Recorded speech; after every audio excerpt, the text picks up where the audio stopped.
ಸಮಯವಿಲ್ಲ. ಏನಾಯ್ತು ಅಂತ ನೋಡೋದ್ರೊಳಗೆ ಎಲ್ಲವೂ ಸರ್ವನಾಶವಾಗಿತ್ತು. ಪ್ರಕೃತಿ ಮಾತೆ ಮೈಕೊಡವಿ ನಿಲ್ತಿದ್ದಂತೆ ಇಡೀ ಏರಿಯಾವೇ ಅಕ್ಷರಶಃ ನರಕವಾಗಿದೆ. ದಿಕ್ಕಾಪಾಲಾಗಿ ಓಡಿದ್ರೂ ಬಿಟ್ಟಿಲ್ಲ. ನನ್ನವರು ತನ್ನವರು ಅನ್ನೋದಕ್ಕೂ ಸಮಯ ಕೊಟ್ಟಿಲ್ಲ. ದೈತ್ಯಾಕಾರದಲ್ಲಿ ನಿಂತಿದ್ದ ಗುಡ್ಡ ಒಮ್ಮೆಲೆ ಅಪ್ಪಳಿಸ್ತಿದ್ದಂತೆ ಜನರೆಲ್ಲ ದಿಕ್ಕಾಪಾಲಾಗಿದ್ದಾರೆ. ಸತ್ತವರೆಷ್ಟು ಉಳಿದವರೆಷ್ಟು ಅನ್ನೋದೇ ಗೊತ್ತಾಗ್ತಿಲ್ಲ. ಮೇಲ್ನೋಟಕ್ಕೆ 5 ಮಂದಿಯ ಸಾವಿನ ಲೆಕ್ಕ ಸಿಕ್ಕಿದೆ.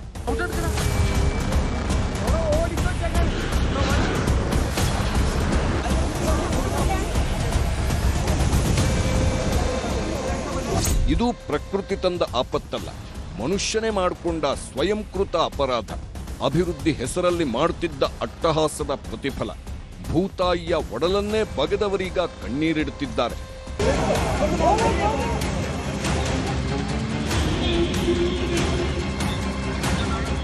ಮಳೆಗಾಲ ಶುರುವಾದ್ರೆ ಸಾಕು, ಕೇರಳಂ ರಾಜ್ಯದ ವಯನಾಡಿನ ಜನ ಜೀವ ಕೈಯಲ್ಲಿ ಹಿಡ್ಕೊಂಡು ಕೂರ್ತಾರೆ.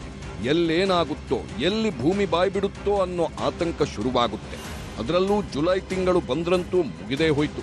2 ವರ್ಷದ ಕರಾಳ ಛಾಯೆಯೇ ಇನ್ನೂ ಮಾಸಿಲ್ಲ. ಅದರ ಬೆನ್ನಲ್ಲೇ ಈಗ ಮತ್ತೊಂದು ಮಹಾ ಆಪತ್ತು ಸಂಭವಿಸಿದೆ. ಕಳೆದ ಬಾರಿ ಭೂಕುಸಿತವಾಗಿದ್ದ 8 ಕಿಲೋಮೀಟರ್ ಜಾಗದಲ್ಲಿ ಮತ್ತೆ ಭೂಮಿ ಬಾಯ್ಬಿಟ್ಟಿದೆ.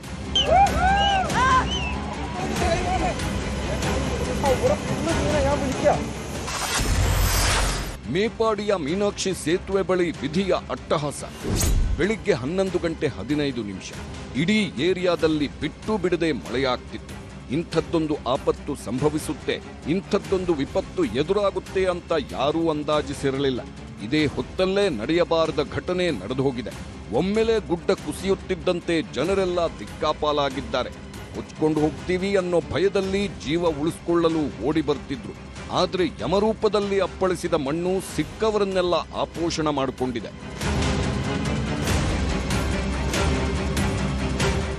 ಗುಡ್ಡ ಕುಸಿಯುತ್ತಿದ್ದಂತೆ ಇಡೀ ಜಾಗವೇ ಸರ್ವನಾಶವಾಗಿದೆ.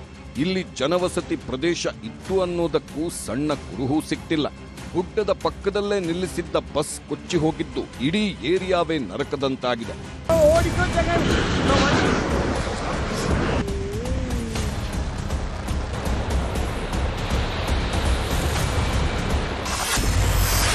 ಭೀಕರ ಭೂಕುಸಿತ, 5 ಜೀವಂತ ಸಮಾಧಿ.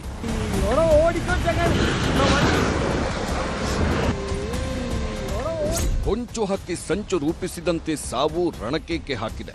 ಮೇಲ್ನೋಟಕ್ಕೆ 5 ಸಾವನ್ನಪ್ಪಿದ ಮಾಹಿತಿ ಸಿಕ್ಕಿದೆ. ಎಷ್ಟು ಜನ ನಾಪತ್ತೆಯಾಗಿದ್ದಾರೆ, ಎಷ್ಟು ಜನ ಕೊಚ್ಚಿ ಹೋಗಿದ್ದಾರೆ ಅನ್ನೋದ್ರ ಸುಳಿವು ಸಿಕ್ತಿಲ್ಲ. ಬಸ್ಗಳೆಲ್ಲ ನದಿ ನೀರಲ್ಲಿ ತೇಲಾಡಿದ್ದು, ಗುಡ್ಡದ ಪಕ್ಕದಲ್ಲಿದ್ದವರ ಲೆಕ್ಕ ಸಿಕ್ತಿಲ್ಲ. ಘಟನೆ ಸಂಭವಿಸುತ್ತಿದ್ದಂತೆ ಕಾರ್ಯಾಚರಣೆಗಿಳಿದಿರುವ NDRF ಸಿಬ್ಬಂದಿ 16 ಮಂದಿಯನ್ನ ರಕ್ಷಿಸಿದ್ದಾರೆ. ಅದರಲ್ಲಿ 5 ಹೆಣವಾಗಿ ಪತ್ತೆಯಾಗಿದ್ದಾರೆ.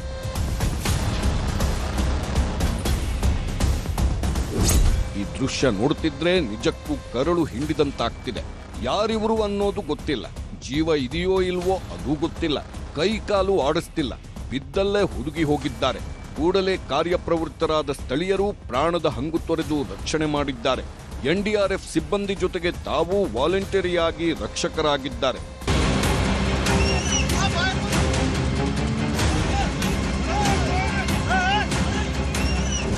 ಇದು ಈ ಹೆಣ್ಣುಮಗಳ ಪಾಲಿಗೆ ಮರುಜೀವ ಸಿಕ್ಕ ಕ್ಷಣ. ನದಿ ನೀರಲ್ಲಿ ಕೊಚ್ಚಿ ಹೋಗ್ತಿದ್ದವಳು ಪೊದೆಯಲ್ಲಿ ಸಿಲುಕೊಂಡಿದ್ಲು. ಇದನ್ನ ನೋಡಿದ ಸ್ಥಳೀಯರು ತಾವೇ ಆಪತ್ಬಾಂಧವರಾಗಿದ್ದಾರೆ. ತಮ್ಮ ಪ್ರಾಣವನ್ನೇ ಪಣಕ್ಕಿಟ್ಟು ಹೆಣ್ಣುಮಗಳ ರಕ್ಷಣೆ ಮಾಡಿದ್ದಾರೆ.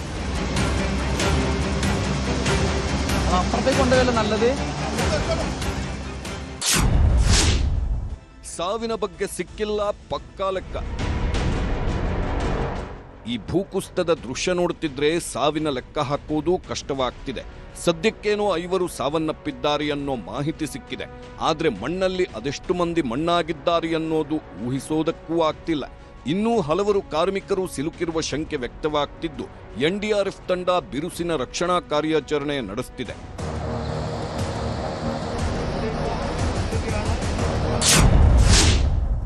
ಸುರಂಗ ಮಾರ್ಗ ಕಾಮಗಾರಿ ತಂದ ಆಪತ್ತು. ಇವತ್ತಿನ ಈ ಘಟನೆಗೆ ಕಾರಣವಾಗಿದ್ದೇ ಸುರಂಗ ಮಾರ್ಗ. ಚೂರಲ್ಮಾಲ ರಸ್ತೆಯಲ್ಲಿ ಮೀನಾಕ್ಷಿ ಸೇತುವೆ ಇದೆ. ಇದರ ಪಕ್ಕದಲ್ಲೇ ಸುರಂಗ ಮಾರ್ಗ ಕಾಮಗಾರಿ ನಡೆಸುತ್ತಿದ್ದವರು ಗುಡ್ಡದೊಳಗೆ ಸುರಂಗ ಮಾಡುತ್ತಿದ್ದರಿಂದಲೇ ಒಮ್ಮೆ ಗುಡ್ಡ ಬಾಯ್ಬಿಟ್ಟಿದೆ.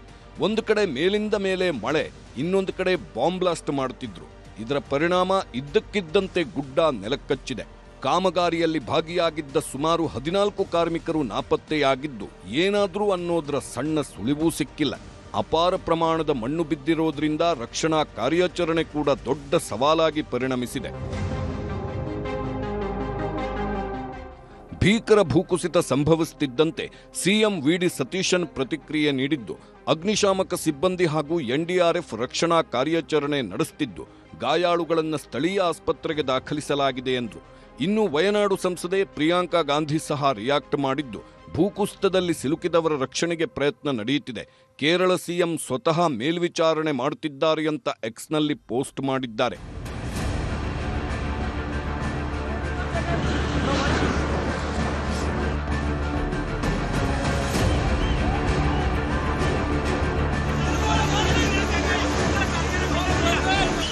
ಒಟ್ನಲ್ಲಿ ವಯನಾಡು ದುರಂತ ಮತ್ತೆ ಬೆಚ್ಚಿ ಬೀಳಿಸಿದೆ.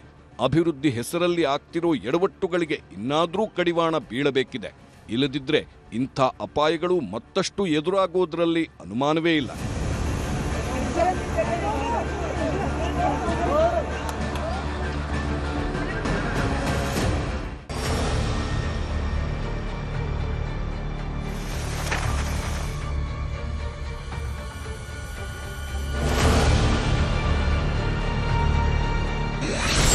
ಮಹಾಮಳೆಗೆ ತತ್ತರಿಸಿದ ಮುಂಬೈ. ರೈಲು ನಿಲ್ದಾಣ, ಸಮುದ್ರ ತೀರದಲ್ಲಿ ಅಲರ್ಟ್. ಜನವಸತಿ ಪ್ರದೇಶಗಳು ಜಲಾವೃತ. ಮಹಾರಾಷ್ಟ್ರದ ಪಶ್ಚಿಮ ಘಟ್ಟಗಳಲ್ಲಿ ಭಾರೀ ಮಳೆಯಾಗುತ್ತಿರುವ ಕಾರಣಕ್ಕೆ ಮುಂಬೈ ಮಹಾನಗರಿ ಮುಳುಗೇಳುತ್ತಿದೆ. ವಸಾಯ್, ವಿರಾರ್ ರೈಲ್ವೆ ನಿಲ್ದಾಣಗಳ ಹಳಿಗಳ ಮೇಲೆ ನೀರು ನಿಂತಿದೆ. ರೈಲುಗಳ ಸಂಚಾರಕ್ಕೂ ಅಡಚಣೆಯಾಗಿದ್ದು ಅರ್ಧಕ್ಕರ್ಧ ರೈಲುಗಳ ಸಂಚಾರಕ್ಕೆ ಬ್ರೇಕ್ ಬಿದ್ದಿದೆ. ಮುಳುಗಡೆಯಾಗಿರುವ ಹಳಿಗಳ ಮೇಲೆ ರೈಲುಗಳು ಸಂಚರಿಸುತ್ತಿವೆ.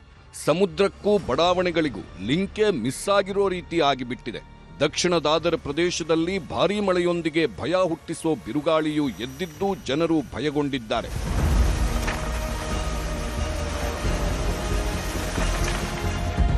ಇನ್ನೊಂದೆಡೆ ವರ್ಲಿ ಕಡಲ ತೀರ ಭಯ ಬೀಳಿಸುತ್ತಿದೆ.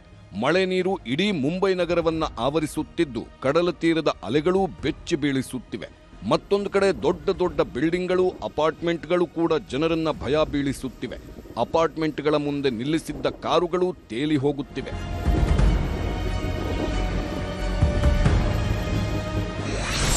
ಮಳೆ ನೀರಲ್ಲಿ ಮಿಂದು ಹೋದ ನಾಸಿಕ್. ಭಾರೀ ಮಳೆಯಿಂದಾಗಿ ನಾಸಿಕ್ನ ಕಾಸರಘಾಟ್ನಲ್ಲಿ ಭೂಕುಸಿತ ಸಂಭವಿಸಿದೆ. ಮುಂಬೈ ನಾಸಿಕ್ ಹೆದ್ದಾರಿ ಬಂದ್ ಆಗಿದೆ.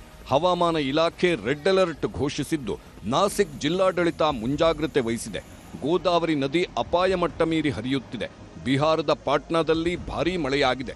ಸಸಾರಂನಲ್ಲಿ ಮನೆಗಳು, ಕಚೇರಿಗಳು ಜಲಾವೃತವಾಗಿವೆ. ಒಡಿಶಾದ ಭುವನೇಶ್ವರದಲ್ಲೂ ಭಾರೀ ಮಳೆ ಕಾರಣಕ್ಕೆ ಪ್ರವಾಹ ಉಂಟಾಗಿದೆ.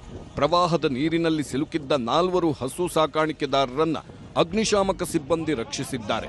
120ಕ್ಕೂ ಹೆಚ್ಚು ಹಸುಗಳನ್ನು ರಕ್ಷಿಸಲಾಗಿದೆ.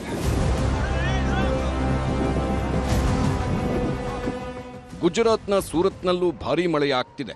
ಮಳೆ ನೀರಿನಲ್ಲಿ ಮಗುವನ್ನ ಹಿಡಿದು ಜೀವ ಉಳಿಸಿಕೊಳ್ಳಲು ಪರದಾಡುವ ದೃಶ್ಯ ಮನಕಲುಕುವಂತಿದೆ. ಪುಟ್ಟ ಪುಟ್ಟ ಮಕ್ಕಳನ್ನ ಹಿಡಿದುಕೊಂಡು ರಸ್ತೆ ದಾಟುತ್ತಿರೋ ದೃಶ್ಯ ಮಳೆಯ ಭೀಕರತೆಯನ್ನ ಕಣ್ಣ ಮುಂದೆ ಕಟ್ಟುತ್ತಿದೆ. ರಕ್ಷಣೆಗೆ ಬರುವ ಆಂಬ್ಯುಲೆನ್ಸ್ ಕೂಡ ಓಡಾಡಲು ಆಗದಂತಾಗಿದೆ. ಮೇಲೆ ಮಳೆ, ಕೆಳಗೆ ಪ್ರವಾಹದ ನೀರು. ಎಲ್ಲಿ ಹೋಗಬೇಕು ಅನ್ನೋದೇ ಇಲ್ಲಿನ ಜನರ ಬವಣೆಯಾಗಿದೆ. ಶಾಲೆಯೊಂದರಲ್ಲಿ ಆಶ್ರಯ ನೀಡಿದ್ದರೂ ಅಲ್ಲಿ ನೀರಿಲ್ಲ, ಊಟವಿಲ್ಲ. ಹೊರಗಿನ ಪ್ರಪಂಚದ ಲಿಂಕ್ ಇಲ್ಲದೆ ಜನರು ತತ್ತರಿಸಿ ಹೋಗಿದ್ದಾರೆ. Bureau report, news 18.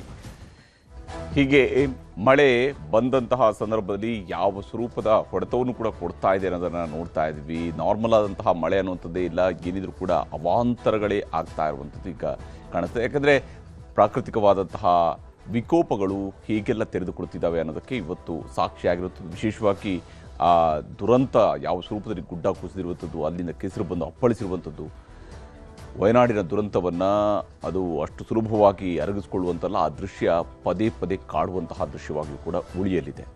ಇನ್ನು ಎರಡನೇ ಸುದ್ದಿ ನಿಮಗೆ ತೋರಿಸ್ತೀನಿ ಚಿಕ್ಕ ಬ್ರೇಕ್ ನಂತರ.